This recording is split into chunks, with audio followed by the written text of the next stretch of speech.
The first time Commander Elias Grant heard the signal, he almost didn't believe it. It came in the middle of a quiet watch on Earth's orbital defense station, the kind of quiet that made the stars feel cold and endless. The voice was thin, trembling, carried over a static-filled channel older than human interstellar travel itself. To whoever hears this, please. We are dying. This is Tyrellian. We are under attack. Anyone, please help us. The bridge crew froze. They had all heard stories about these kinds of transmissions, not from Tyrellian specifically, but from desperate civilizations. Most never reached anyone in time. And yet, this one had. Grant stared at the display. The message wasn't just words. Behind it, he could hear muffled explosions, alarms, and something else. A sound like metal grinding against bone. He swallowed. Hard. Run a trace, he ordered. Ensign Park, young and eager, tapped at her console. It's real, sir. Location checks out. Distance, 4 jumps. The origin matches Tyrellian space. Grant leaned back in his chair, eyes narrowing. Tyrellian. He hadn't thought about that name in years. He knew someone there. Her name was Viren. She had been a Tyrellian diplomatic officer stationed on Earth when Grant was still a young lieutenant. Back then, she had been fascinated by humanity, their history, their wars, their art. She used to call them the Deathworlders, not as an insult, but as a kind of awe. They had been friends, close friends. They would meet on the station's observation deck late at night, sharing stories over steaming cups of something that wasn't quite tea, but close enough. And then, one day, she was gone. The Tyrellian government had recalled her. She sent him one final message, short, polite, almost distant. After that, silence. Years passed, and Grant buried himself in duty. He didn't know why she had pulled away, but he told himself it didn't matter. Now, her world was calling for help. Sir, Park said softly, breaking his thoughts. There's more. She played back the rest of the message. The voice continued. We have no allies left. The machines are everywhere. The words cut off in a burst of static. Then faintly, another voice spoke. Was Viren. If this reaches humanity, if you hear me, Elias, please. Grant's chest tightened. For a long moment, he didn't move. Around him, the crew waited for orders. Finally, he stood. Prep the fleet. They left within hours. The Uns Resolute led a battle group of 8 warships, each a dark silhouette bristling with weapons. From orbit, they slipped into FTL, the stars stretching and bending into nothingness. For most of the crew, this was just another mission. A dangerous one, yes, but nothing unusual for the Deathworlders. For Grant, it was different. He spent the long jump staring out at the shifting void, thinking of the last time he'd seen Viren, thinking of the way she used to laugh when humans told her stories about home, thinking of all the times he could have sent her a message, but DIDN single quotes D. Now he was going to her world, not for politics, not for trade, but because she had called his name. And yet, he didn't know if she even wanted to see him. Maybe she had sent that part of the message in desperation, a half-remembered connection to a human she once knew. Or maybe it meant something more. He didn't know. When the fleet arrived in Tyrellian space, they saw the war immediately. The planet was a glowing wound below them. Burning continents, blackened seas. The swarm was everywhere. Massive biomechanical. Constructs hung in orbit like vultures, tearing apart anything that moved. The Resolute scanners painted a grim picture. 87% of the planet's biosphere had already been consumed. Grant gave the order. Deploy defensive formations. Protect the remaining cities. Hours later, a transmission came through. Tyrellian command. The alien leaders appeared on the holoscreen. their scaled faces drawn with exhaustion. In the center stood Varen. For a moment, neither of them spoke. Her eyes met his, the same silver gaze he remembered from years ago. "Elias," she said softly.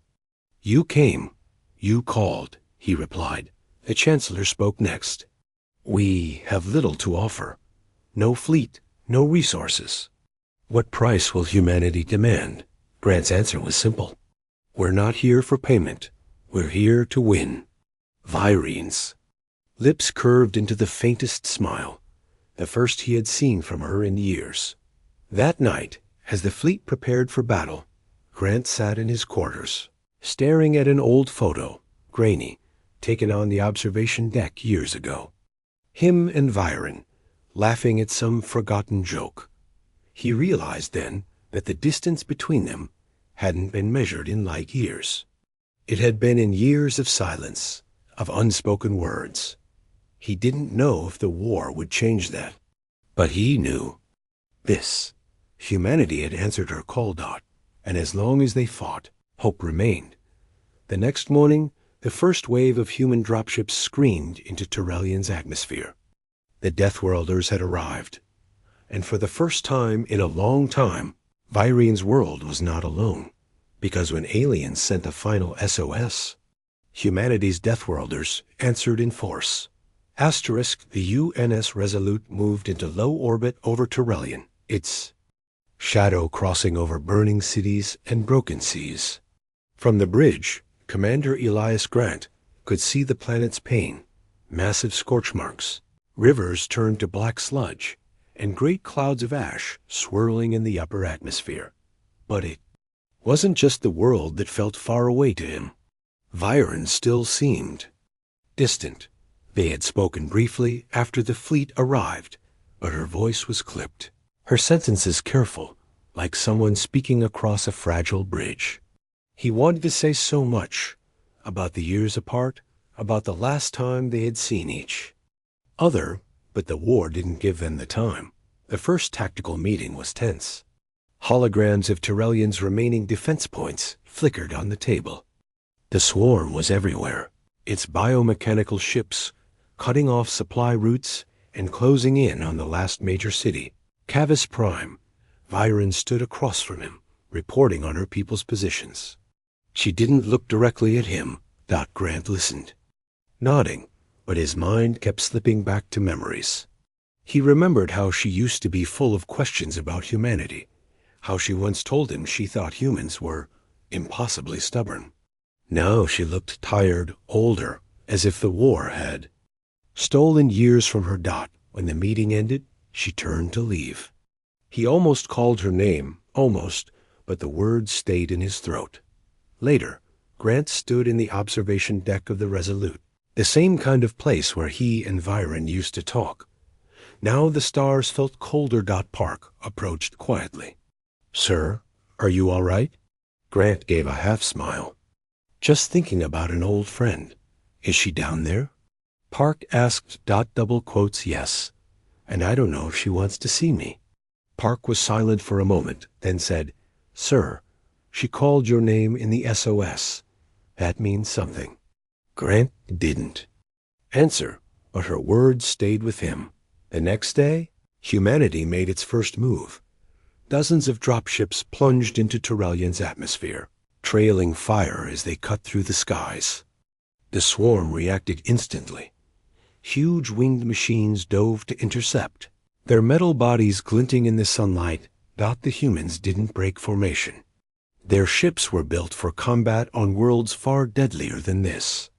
They wove through enemy fire, their weapons tearing the machines apart mid-air. On the ground, Deathworlder soldiers hit the streets running, their exosuits turning them into living tanks. They moved with speed and precision, clearing enemy positions block by block. From the command center in Cavis Prime, Viren watched the live feed. She saw humans sprint straight into danger without hesitation.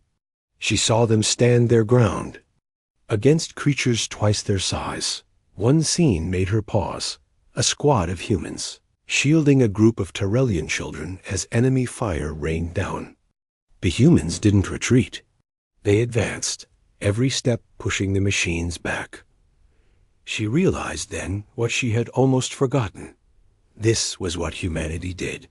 They didn't just survive. They fought so others could too. Hours later, Grant finally set foot on Tyrellian soil. The air was hot and dry, carrying the smell of burning metal. Cavus Prime was still holding, but the swarm was pressing closer by the hour. He made his way to the command center, helmet tucked under his arm. Viren was there. For a moment, they simply looked at each other.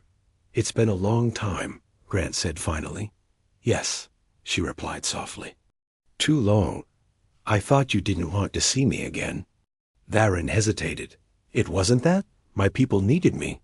And I didn't know how to keep that part of my life with me. It was easier to let it go." Grant nodded slowly. "Maybe. But I didn't let it go. Not really." They stood in silence, the war roaring outside the walls. That night, the swarm launched a major push toward the city. Grant and his forces met them head-on.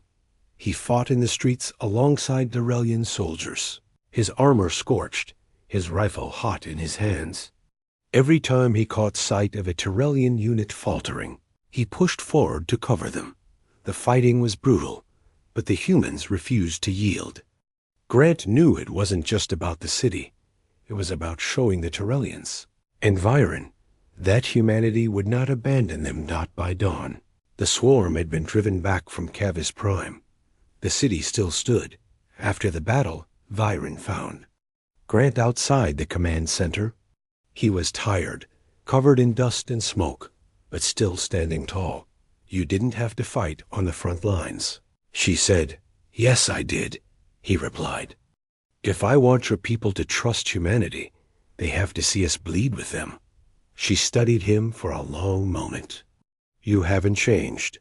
Grant gave a faint smile. "Neither have you."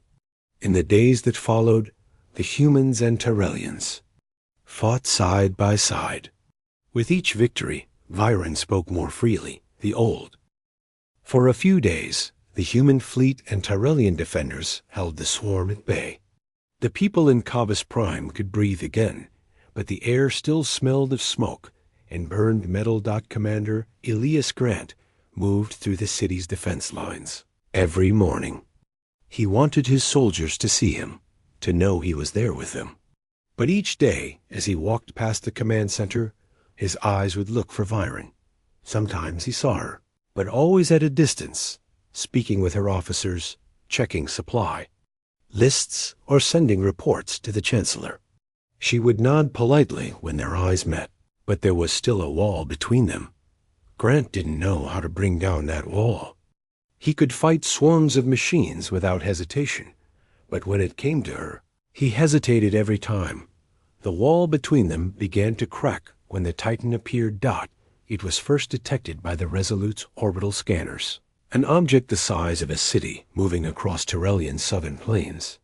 The AI called it a Titan-class harvester. It was so large that it created storms in its wake, stripping forests and towns to feed its body of living metal. The harvester was heading for Cavus Prime. At the emergency meeting, the room was filled with tension. Holograms showed the Titan's massive frame, a beast of steel, its legs as tall as skyscrapers, its central head glowing with a red core. "It is impossible," one Tyrellian general said quietly. "We cannot destroy something that size." Viren's voice was steady. "If it reaches the city, we won't have to worry about destroying it. We'll all be dead." Grant leaned forward, his eyes fixed on the map. "We can destroy it, but we'll have to go inside." The Tyrellian officers turned toward him in shock. "Inside?" one of them repeated. Grant nodded. "We've fought constructs like this before. They're too big to take down from the outside. You plant charges at the power core, you take out the brain, and the body dies." "That's suicide," another officer said. Grant looked at Viren. "Maybe, but it's our only chance." Viren studied him for a moment. The room fell silent, waiting for her to speak. Finally, she said, "Then I will go with you." Grant shook his head. "No, you're too important to your people." Her voice was calm but firm. "And you're too important to yours. But here we are." For a moment, their eyes locked, and the distance between them felt smaller. They weren't just a commander and a diplomat anymore. They were two people willing to risk everything. The mission was set for dawn. Grant's strike team, 10 human soldiers and 2 Tyrellian scouts, would ride in low-flying dropships, using the smoke from burning fields to hide their approach. Once inside the Titan, they'd split into 2 squads, plant demolition charges, and get out before detonation dot as the dropships prepared. Grant found Viren checking her armor. "You don't have to do this," he said.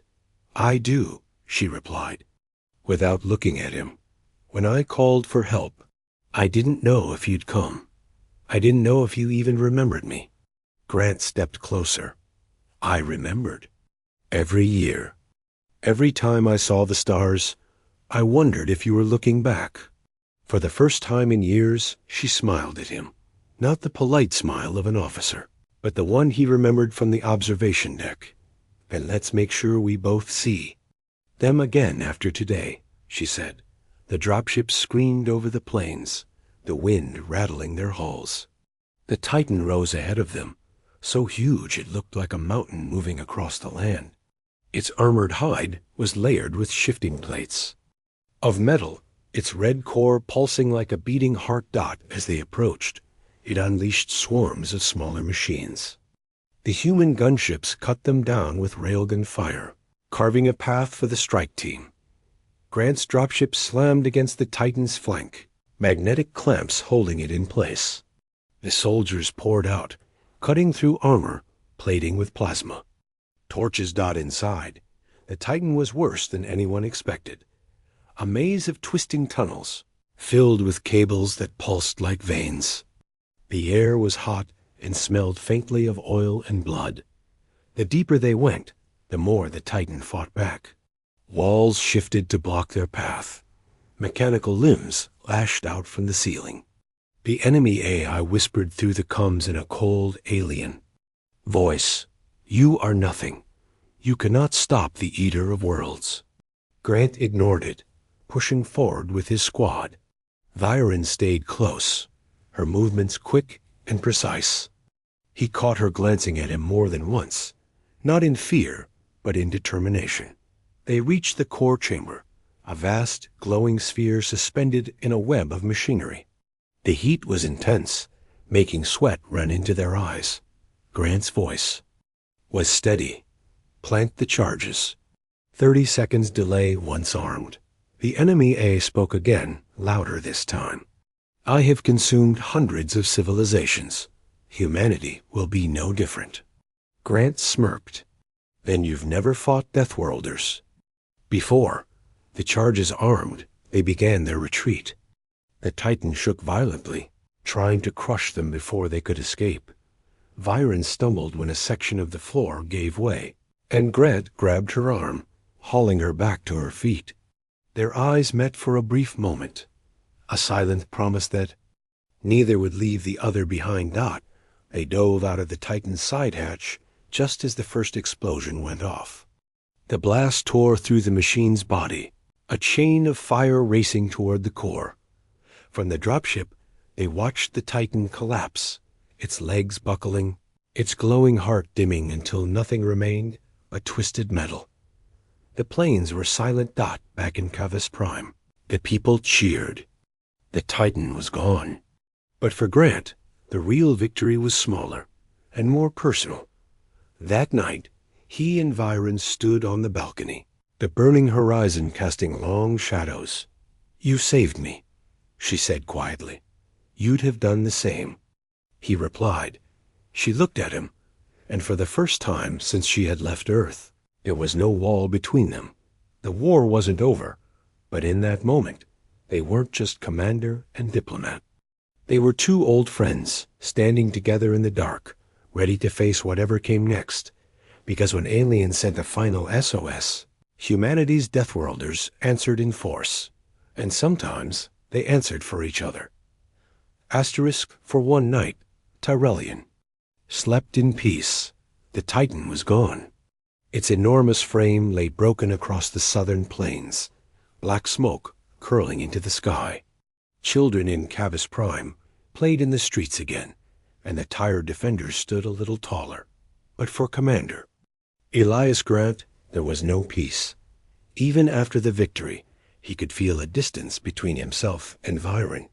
They had fought side by side inside the Titan, but once the celebration ended, she had slipped back into her duties, her voice turning formal again.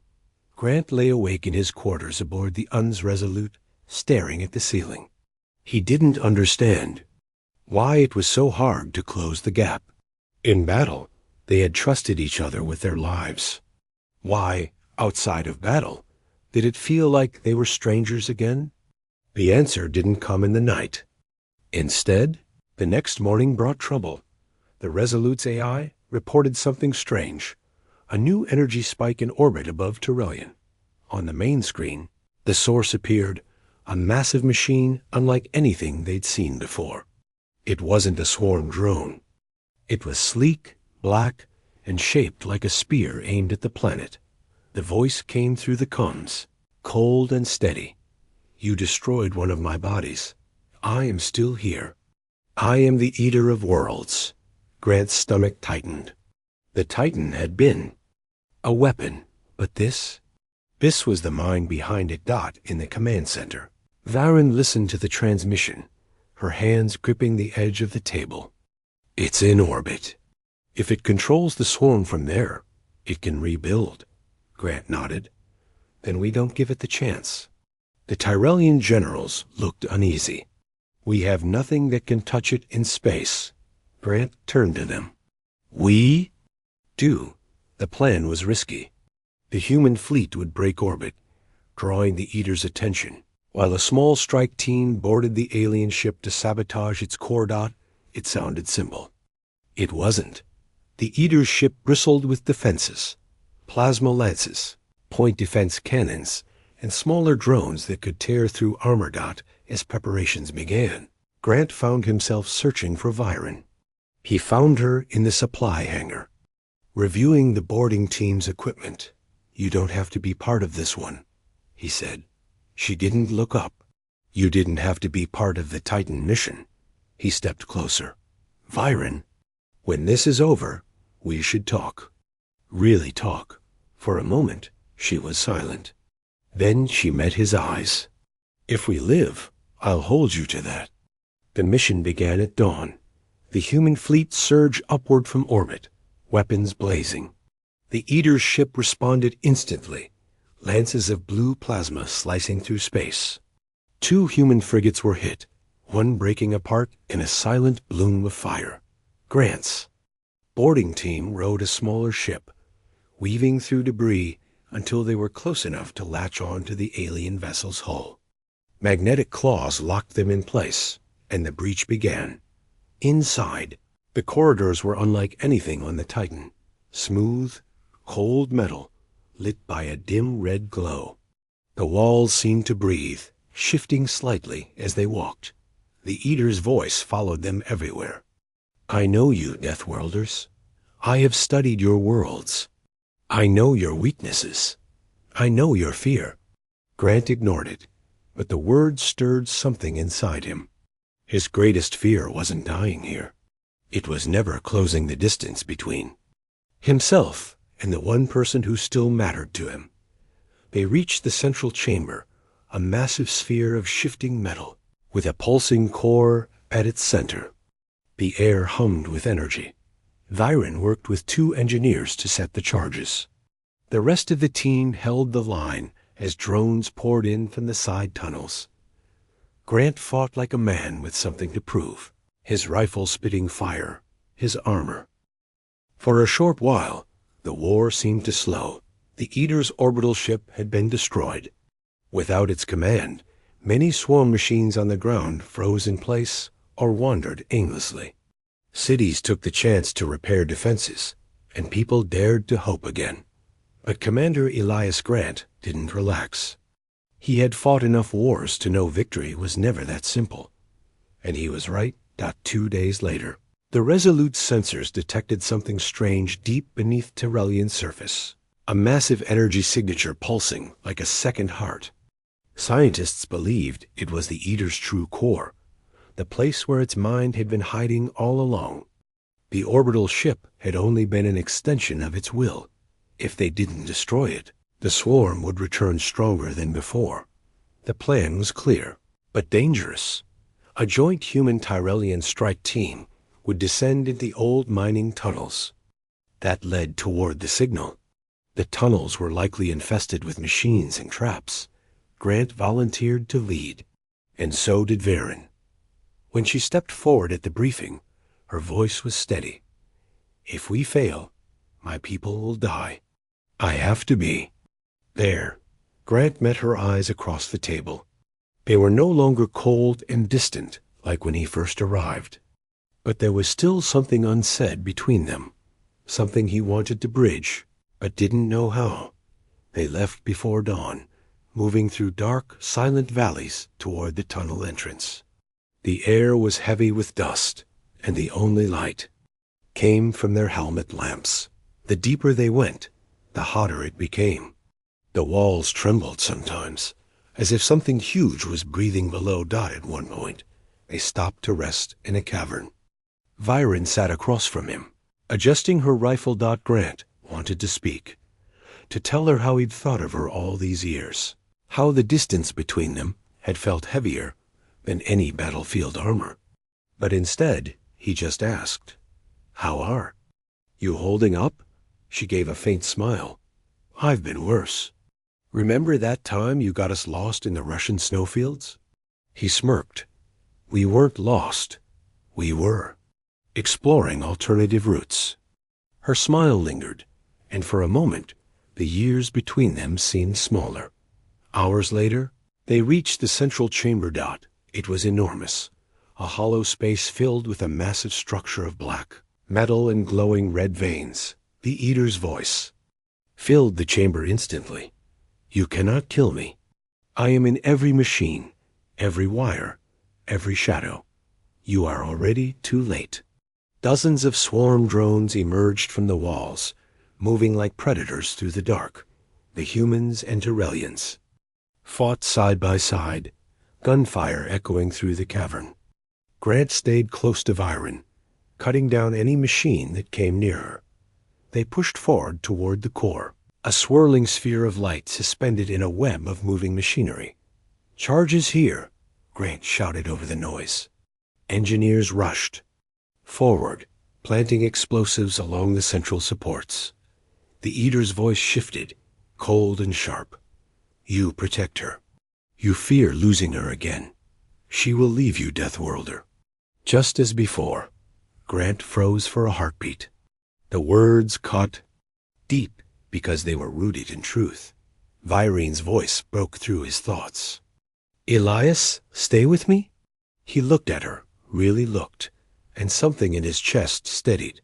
"Always," he said. The charges were armed. The team began their retreat, but the machines swarmed thicker, blocking the exits. A blast rocked the chamber, throwing Varen to the ground. Without thinking, Grant dragged her up and shielded her with his own body as debris rained down. His armor's alarm screamed warnings, but he didn't move until the shaking stopped. She looked at him through her cracked visor. "You're going to get yourself killed doing that," he grinned. "Deathworlders are hard to kill." They fought their way back to the tunnel, the charges detonating behind them. The shockwave nearly threw them off their feet, but when dust cleared, the red glow of the core was gone. The Eater's voice didn't return. Hours later, back in Cavus Prime, the city's streets were alive with celebration. The swarm was finally breaking apart across the planet. Grant stood on the balcony of the command center, watching the fireworks in the distance. Varen joined him quietly. "You've saved my world twice now," she said. "You called for help." He replied, "I wasn't going to ignore it." She hesitated, then said softly, "When I left Earth, it wasn't because I wanted to. My duty was here, but I thought distance would make it easier." "It didn't," Grant turned to her. "It didn't for me either." They stood there in silence, the noise of the city far below. The war wasn't over for the galaxy, but here tonight there was peace and maybe a second chance, because when aliens sent a final SOS, humanity's Deathworlders answered in force, not just for the fight, but for the people they couldn't leave behind. Asterisk, even after the core in the tunnels was destroyed, sensors on the Huns Resolute detected massive energy spikes deep in orbit. Fragments of the Eater's consciousness had coalesced into a new machine.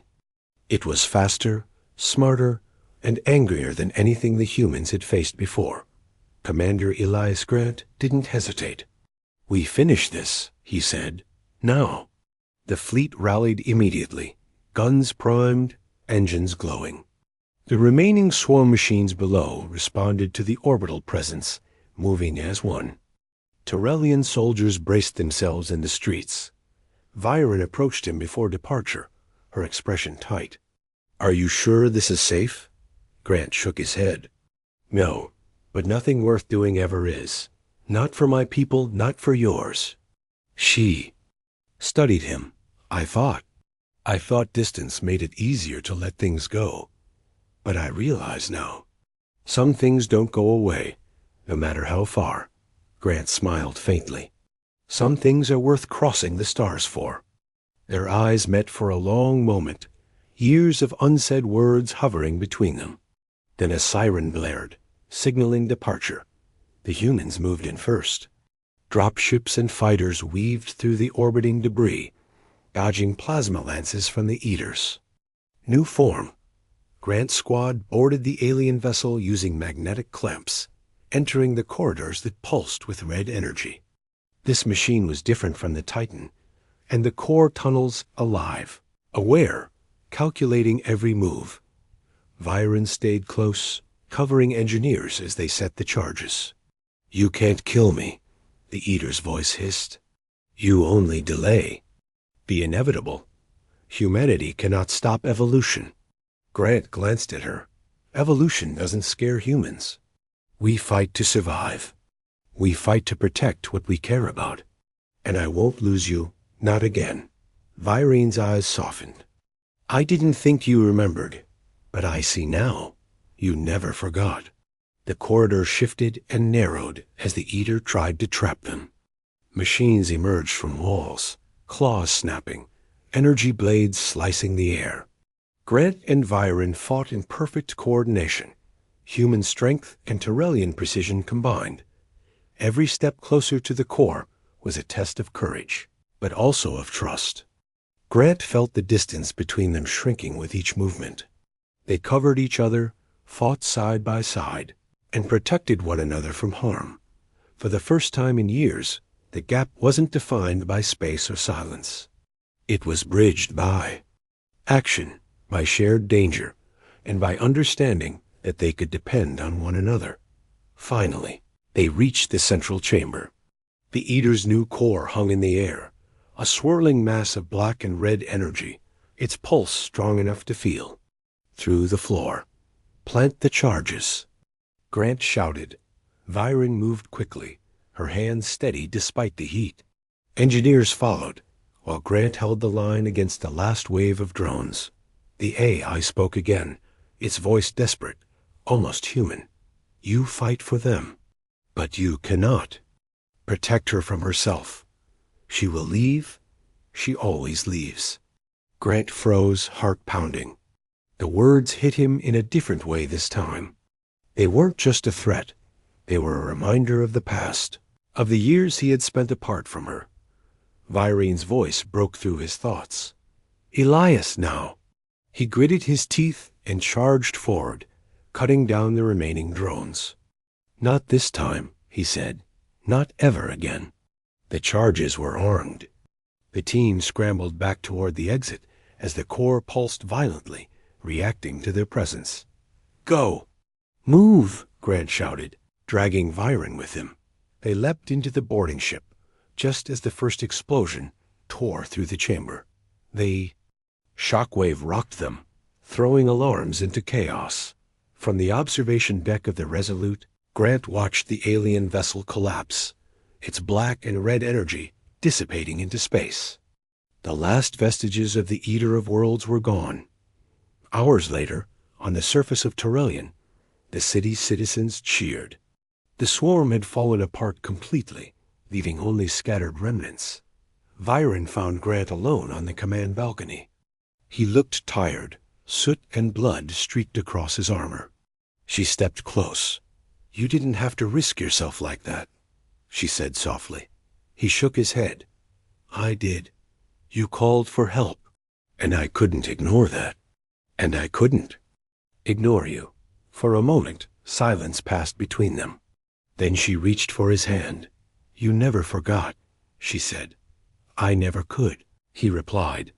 And in that simple act, the distance that had haunted them for years finally began to vanish. Stars were quiet now. The red glow of the alien machines was gone. And for the first time in a long time, Elias Grant and Viren stood together, not as commander and diplomat, not as human and Turellian, but as two people who had survived the impossible and found each other in the process. That the war wasn't over for the galaxy, but hope had been restored. Because when aliens sent a final SOS, humanity's Deathworlders answered in force. And sometimes they answered for more than just the call of duty. Answered for connection, for trust, for the chance to close the distance that had kept them apart for so long.